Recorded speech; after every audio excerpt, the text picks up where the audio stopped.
السلام علیکم ورحمۃ اللہ وبرکاتہ. میں ہوں سید عبدالوہاب شرازی اور آپ دیکھ رہے ہیں نکتہ گائیڈس چینل.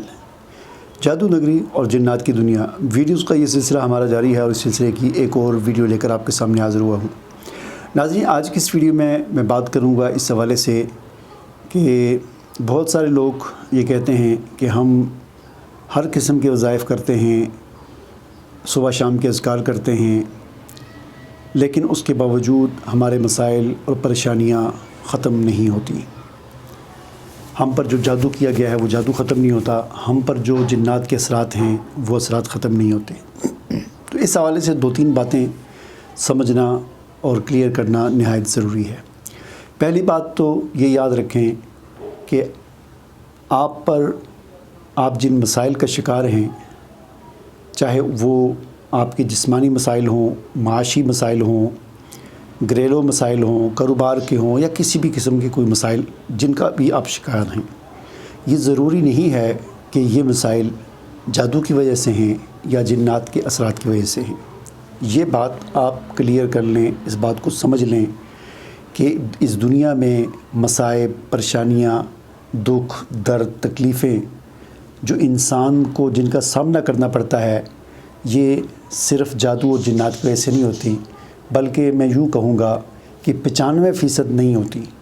4-5% ایسا ہو سکتا ہے کہ ان چیزوں جو جادو اور جنات کے مسئلے مسائل ہوں، 95% مسئلے مسائل جادو اور جنات کے بغیر ہی ہوتے ہیں. اس کی وجہ یہ ہے کہ یہ دنیا دارالامتحان ہے، یہ دنیا آزمائش کی جگہ ہے. اس دنیا کو اللہ تعالیٰ نے اسباب کے ساتھ جوڑا ہے. یہ دنیا کچھ اصول اللہ تعالیٰ نے بنائے ہوئے ہیں، ان اصولوں کے تحت چلتی ہے. ٹھیک ہے نا؟ آگ کے بارے میں اللہ نے یہ اصول بنایا ہے کہ آگ جلاتی ہے، تو آگ کے اندر جو ابھی آدمی آگ ڈالے گا، آگ اتنے اس کو جلانا ہے. ٹھیک ہے نا؟ چونکہ یہ ایک اصول ہے دنیا کا. پانی جو ہے یہ آگ کو بجھاتا ہے، تو آگ پر جب بھی پانی ڈالا جائے گا، پانی آگ کو بجھا دے گا.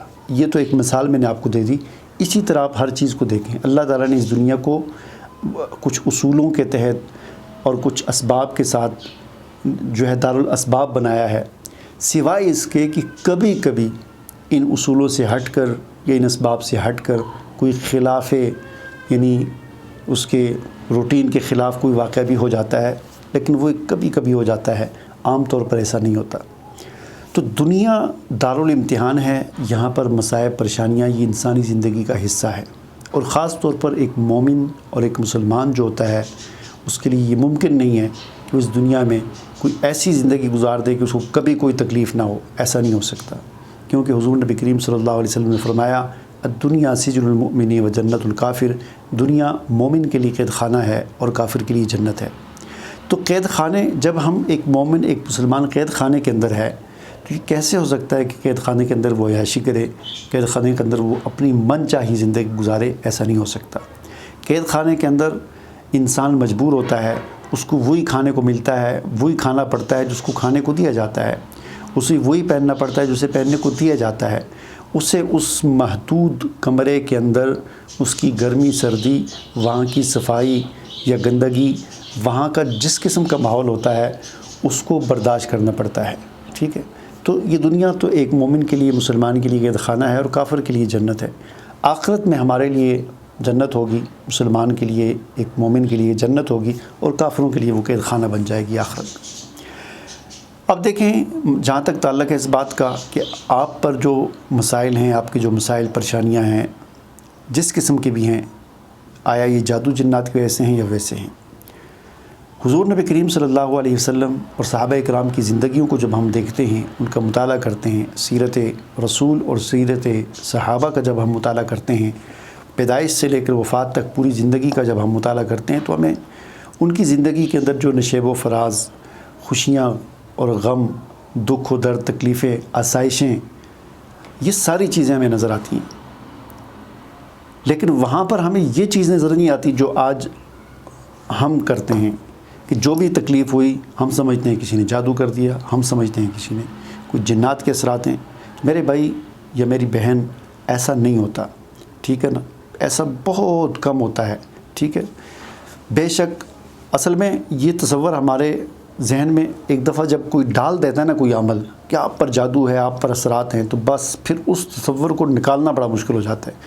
انسان جو سوچتا ہے نا تو انسان کو وہی نظر آنا شروع ہو جاتا ہے۔ جب کوئی آپ کو یہ کہہ دے گا کہ آپ پر جادو ہے یا آپ کے گھر میں جنات ہیں، تو آپ کو خود بخود کچھ ایسے علامات اور نشانیاں نظر آنا شروع ہو جائیں گی کہ آپ سمجھیں گے واقعتاً اس کی بات درست ہے، اور واقعتاً میرے گھر میں کچھ اس قسم کے اثرات ہیں، مجھے بھی محسوس ہوتا ہے کہ کوئی جنات ہیں، کوئی سایہ ہے، کوئی فلاں ہے، کوئی فلاں ہے، ٹھیک ہے نا۔ تو اس تصور کو ہمیں ذہن سے نکالنا چاہیے۔ ہم حضور صلی اللہ علیہ وسلم کی دیکھیں، جیسے میں نے عرض کیا کہ حضور صلی اللہ علیہ وسلم کی 40 اور 13 53 سال آپ صلی اللہ علیہ وسلم نے زندگی مکہ میں گزاری، اور اس کے بعد اگلے 10 سال آپ نے مدینہ میں زندگی گزاری۔ نبوت سے پہلے کے 40 سالوں کو چھوڑیں، نبوت کے جو 13 سال آپ نے مکہ میں گزارے، کتنی تکلیفیں آپ صلی اللہ علیہ وسلم پر آئیں، کتنی تکلیفیں آئیں۔ ہم ان تکلیف کا تصور نہیں کر سکتے جن تکلیف کو حضور نے سہا۔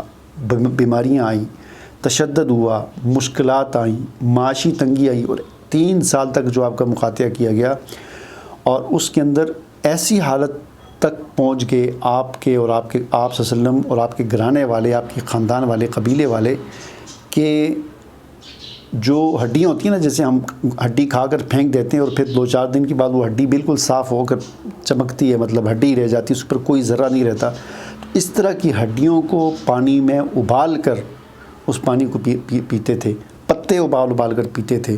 3 سال تک یہ حالات رہے۔ اس کے علاوہ جو آپ صلی اللہ علیہ وسلم کی مکی زندگی ہے، پھر صحابہ کرام پر جو وہاں پر جو حالات رہے، پھر ہجرت کر کے مدینہ طیبہ تشریف لے گئے، وہاں پر جو حالات رہے، بھوک کی وجہ سے اپنے پیٹ پر پتھر باندھے، تو کیا کبھی حضور صلی اللہ علیہ وسلم نے یہ سمجھا یا صحابہ کرام نے یہ سمجھا کہ یہ سب کچھ اس وجہ سے ہے کہ ہم پر کافروں نے جادو کر دیا ہے، یہ سب کچھ اس وجہ سے ہے کہ ہمارے رشتہ داروں نے ہم پر جادو کر دیا ہے، یہ سب کچھ اس وجہ سے ہے کہ ہمارے ساتھ کوئی جنات لگ گئے ہیں؟ میرے بھائی، جنات اللہ کی مخلوق ہے، بے شک اللہ نے انہیں طاقت دی ہے، لیکن ان کو کوئی ایسی کھلی چھوٹ نہیں ہے کہ وہ جس کے ساتھ چاہیں لگ جائیں، اور دنیا میں انہوں نے عدم مچایا ہوا ہے، ساری دنیا پریشان کی ہوئی ہے، ایسا نہیں ہے، ٹھیک ہے نا۔ ما اصاب من مصیبت الا باذن اللہ، جو بھی مصیبت آتی ہے وہ اللہ کی طرف سے آتی ہے اور اللہ کے اذن سے آتی ہے۔ ومن یؤمن باللہ یہدی قلبہ، اور جو اللہ پر یقین اور بھروسہ رکھتا ہے تو اللہ اس کو نکلنے کا راستہ، ہدایت، روشنی عطا کرتا ہے۔ واللہ، اور اللہ تعالیٰ ہر چیز کا علم رکھنے والا ہے، ٹھیک ہے۔ تو جیسا کہ میں نے عرض کیا کہ صحابہ کرام پر اور حضور علیہ السلام پر زندگی میں جو مشکلات آئی تھیں، ہم ان کا تصور بھی نہیں کر سکتے، ہم پر وہ مشکلات نہیں آئیں۔ تو انہوں نے جب یہ نہیں سمجھا کہ یہ چاچے نے کیا، مامے نے کیا، فلاں نے کیا، فلاں نے کیا، انہوں نے سمجھا یہ اللہ نے کیا۔ ہمیں بھی یہی تصور رکھنا چاہیے کہ جو کچھ بھی ہمارے ساتھ معاملہ ہے اللہ کی طرف سے ہے۔ اچھا، دوسری بات یہ ہے کہ ایک تو اس بات کو ہم ذہن سے نکالیں، اور دوسری بات یہ کہ ہم صبر کریں، ٹھیک ہے نا۔ قرآن پاک میں اللہ تعالیٰ فرماتے ہیں وَلَنَبْلُوَنَّكُمْ بِشَيْءٍ مِّنَ الْخَوْفِ وَالْجُوعِ وَنَقْصٍ مِّنَ الْأَمْوَالِ وَالْأَنفُسِ وَالثَّمَرَاتِ وَبَشِّرِ الصَّابِرِينَ۔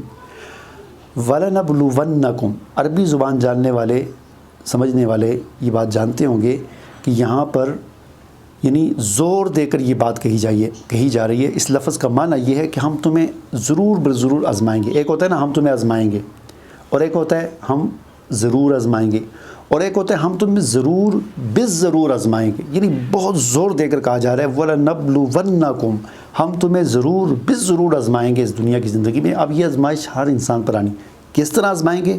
وَلَنَبْلُوَنَّكُمْ بِشَيْءٍ مِّنَ الْخَوْفِ وَالْجُوعِ وَنَقْصٍ مِّنَ الْأَمْوَالِ وَالْأَنفُسِ وَالثَّمَرَاتِ، 5 چیزوں کا اللہ نے ذکر کیا۔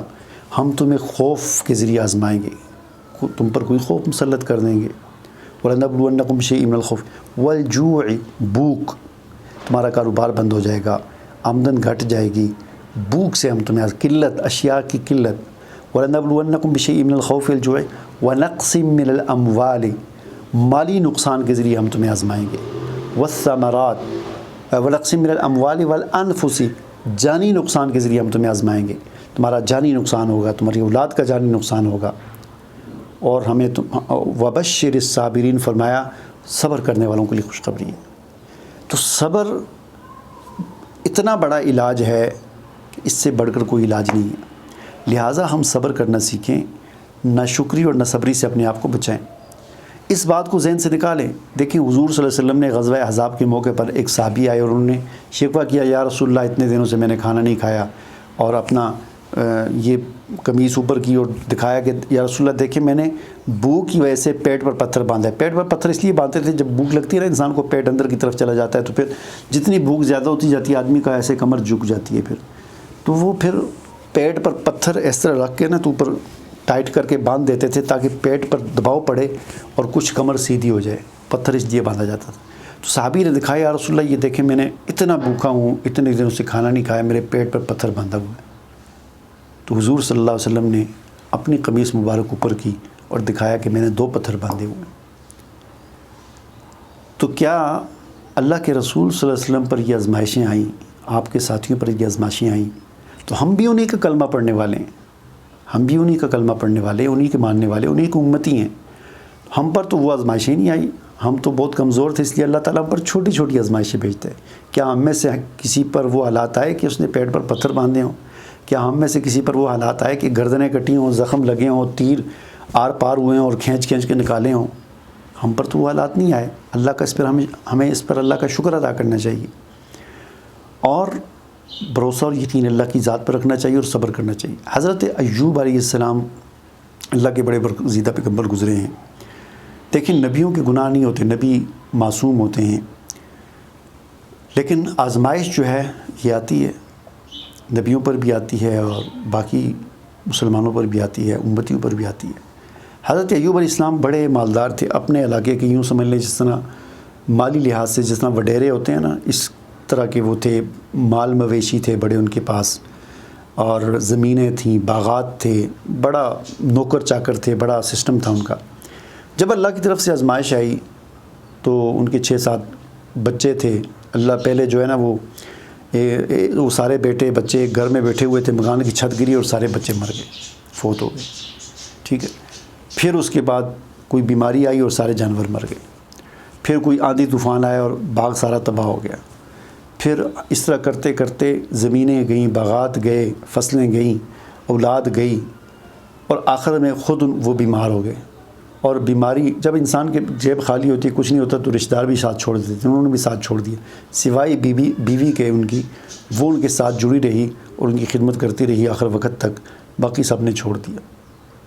اور یہ جو آزمائش تھی حضرت ایوب علیہ السلام پر, یہ 1 مہینہ نہیں, 1 ہفتہ نہیں, 1 سال نہیں, 18 سال تک یہ آزمائش رہی. اور 18 سال تک انہوں نے ایک جملہ شکوے کا ایک لفظ اپنی زبان سے نکالا, ہمیشہ صبر کی بات کرتے رہے اور کہتے رہے اللہ اگر اس طرح راضی ہے تو میں بھی اس پر راضی ہوں, اور یہ اللہ نے میرے ساتھ کیا ہے, مجھے کسی سے کیا شکوہ کرنا, اللہ نے کیا ہے, میں اللہ کی مخلوق ہوں, اللہ نے مجھے پیدا کیا ہے, اللہ ہی نے مجھے دیا تھا, اللہ ہی نے مجھ سے چھین لیا, میں اس پہ راضی ہوں. 18 سال تک اس آزمائش میں رہے, صبر کیا, اور رب لا تذرنی فردا وانت خیر الراحمین اور دیگر دعائیں پڑھتے رہے, اللہ سے ہی مانگتے رہے, اللہ ہی پر بھروسہ رہا, کسی عمل کے پاس نہیں گئے, کسی یہ تصور نہیں آیا کہ فلاں نے کر دیا, فلاں نے کر دیا, نہیں, اللہ نے کیا. تو 18 سال کے بعد جب وہ آزمائش ختم ہوئی تو اللہ تعالیٰ نے ان کی تعریف کی, اور اس تعریفی جملے کو اللہ نے ہمارے کتاب قرآن مجید میں قیامت تک کے لیے اس جملے کو, اس تعریف کو حصہ بنا دیا کہ قیامت تک آنے والے انسان اس جملے کو پڑھتے رہیں گے اور ان کی تعریف کرتے رہیں گے. اللہ تعالیٰ نے فرمایا نعم العبد, نعم العبد, کتنا ہی اچھا بندہ تھا میرا, کیا ہی پیارا بندہ تھا, کیا ہی زبردست بندہ تھا میرا, کہ جس نے جو ہے وہ ایک جملہ شکوے کا اپنی زبان پر نہیں لایا اور صبر کیا, صبر کی انتہا کر دی.